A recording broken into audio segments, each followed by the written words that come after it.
SummerSlam is shaping up to be a pretty decent show with matches like Roman Reigns vs Jey Uso, Cody vs Brock Part 3. But you know which match I'm looking forward to the most is? Well, you do know. It's in the title of this video. It's probably called something like Logan Paul saved Ricochet's career. A bit exaggerated, innit? But hear me out. Logan Paul got something out of Ricochet that no one else could. There's no doubt Ricochet is extremely talented. Things he does in the ring are out of this world. I mean, dude probably does his spin-a-rooney in the bed. And it's not like he's not a successful WWE star. He's one of the most memorable NXT North American champions. He won the United States Championship and the Intercontinental Championship. Unfortunately, it just never goes as planned. If we're not talking about his countless highlight moments in the ring, so far the most memorable thing about Ricochet on the main roster is his rivalry against AJ Styles. On the June 17th episode of Raw, Ricochet won a fatal 5-way elimination match to become the #1 contender for the United States Championship.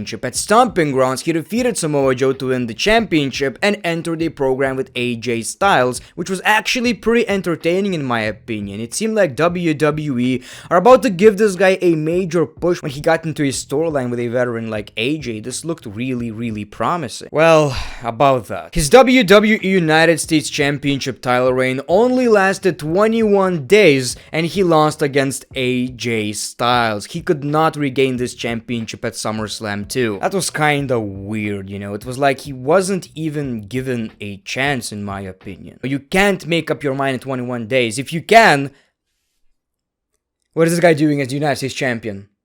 Nobody gives a shit. Now, he wasn't necessarily buried. He was involved in some pretty decent moments and even got a match against Brock Lesnar. And the match was, well, let's just say by the time I finished this sentence, the match was already over. I blame the goddamn trunks. These underwear are ruining his career, goddammit! You know, seriously, is it me? Or did I take him a bit more seriously with pants? Which kinda makes sense. Obviously, I take people with pants on a bit more seriously. Why are you walking around with no pants? Well, that's a topic for another day. Then Ricochet won the Intercontinental Championship from Sami Zayn with the help from Johnny Knoxville. God, that sounds weird. And unlike his United States Championship title reign, this was a bit longer. The matches were fun, but we didn't really get any cool storylines except for that short one with Gunther. These two very different styles worked really well together. It was so fun to watch, man. But it was more of a, can Ricochet survive Gunther than an actual storyline?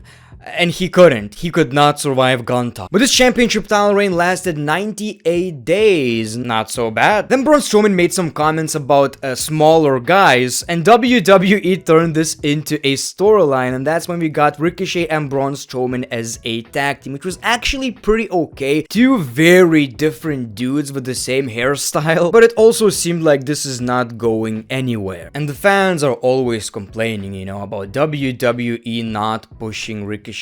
And I agree, this man is one of a kind. He's so fun to watch. And when it comes to Ricochet, it's a never-ending cycle. Even though he's very fun in the ring, this is sports entertainment, and Ricochet is not known as someone who's really good on the microphone. As a matter of fact, most of the time, he sounds really awkward on the microphone. I believe that's why WWE never fully pushed Ricochet. I'm not saying it's impossible, but if you're limited on the microphone, you gotta have a lot of charisma. And Ricochet, it's a weird case. He has a lot of charisma in the ring. The dude is unbelievable. The facial expressions, everything is top notch. When it comes to the microphone, not so much, unfortunately. This is the problem with Ricochet, and it seemed like it's going to be a never-ending cycle. He's going to get this short push, and it's over. He wins a title, nobody cares. Ricochet was just there.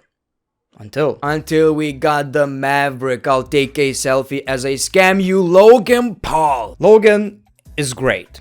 Obviously, I know what is happening right here. You know, he has to practice a lot and he doesn't wrestle as often, so it's understandable how good he is. But dude, put me in that ring for 5, 6, 7, 8, 9, 10 years. I won't be able to do shit. I'm the most unathletic person of all time, so you gotta give Logan Paul some credit. It all started at the Royal Rumble when we got this crazy ass spot. Never seen before, I don't think so. Someone's probably writing a comment, well actually in New Japan. Yeah, I'm talking WWE right here, I'm talking WWE. And let me explain why this is so important. Sure, the spot is great. WWE fans are going to remember it. But that doesn't matter. What matters is that Logan Paul is a social media star. Logan Paul wasn't involved in this spot with Ricochet. He introduced Ricochet to a bunch of people who don't probably even watch wrestling. Logan Paul has a completely separate audience, so now when that audience is watching WWE, they're here for Logan versus Ricochet, which is crazy. It's nuts. It's crazy how Logan Paul has that power, that draw power. It's nuts. Then we got another encounter at Money in the Bank, and it was obvious these two are going to meet in the ring. As a matter of fact, that's exactly what happened. WWE recorded a backstage brawl because, the spot at Money in the Bank was botched, and we got this rivalry, and Ricochet got to talk for the first time in quite a while on the microphone, live on Raw. And it was kinda bad. He was talking about how he's working his ass off, but people just didn't respond. It was awkward. I mean, we got Logan Paul. Logan got booed out of the building. But it was not like Ricochet is getting support. It was more like Logan is getting hated on more. But as some time went on, it kinda changed. Because Ricochet was speaking facts. He was talking about how Logan Paul got these, opportunities, which I know he probably doesn't even feel that way, but that's how the audience kind of feels, that Logan Paul was handed everything and Ricochet had to work his ass off. So it's quickly moving from, yes, we hate Logan, we don't care about Ricochet, to Ricochet, please can you kick this guy's ass? When they used their phone to record this, one of the best things I've seen in a while, man. You watch this video and you kind of flinch, man. That's crazy. Can we get more camera angles like that? This rivalry had no right to be this fun. I'm not saying it's really good, spectacular rivalry of the year. It's fun, and sometimes we need just that, man. And on this past episode of Monday Night Raw, things got personal. They showed each other some respect. Ricochet said, I respect your efforts, you're doing great. And it seemed like everything is going fine until Logan said, this is your fiance, right? Oh, don't say anything, Logan, don't say anything. After I beat you at SummerSlam, I hope there's no hard feelings when I have your girl saying, and the winner is Logan Paul. Things got personal right here, man. Love to see it. Now people want to see Ricochet kicking this guy's ass. Another part that I really like about this is that you don't necessarily hear, see, whatever, WWE acknowledging relationships like that. It's a ring announcer and a wrestler.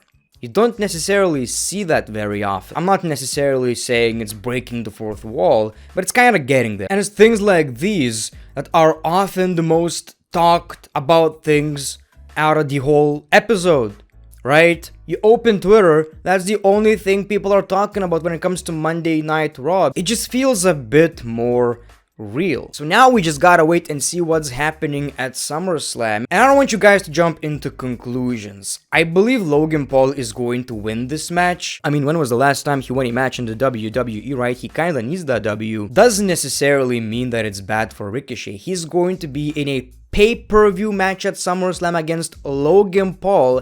I know it may sound funny, but right now Logan Paul is only wrestling like these big superstars, so Ricochet being in that position is huge already, and the match is going to be watched by Logan's fans, WWE fans. Ricochet is going to get a lot of exposure. Him losing doesn't necessarily mean it's a bad thing. What happens next is what's important. But this is a step into a right direction. And it's crazy how Logan Paul made people care about Ricochet again. And I'm so happy for the dude. Maybe I'm wrong. Maybe I'm talking nonsense right here. But that's how I feel, man. That's how I feel. Thank you for watching this video. It's gonna be interesting to see what's gonna happen in this match. The Great One. Peace, love, and hugs. It's been a pleasure.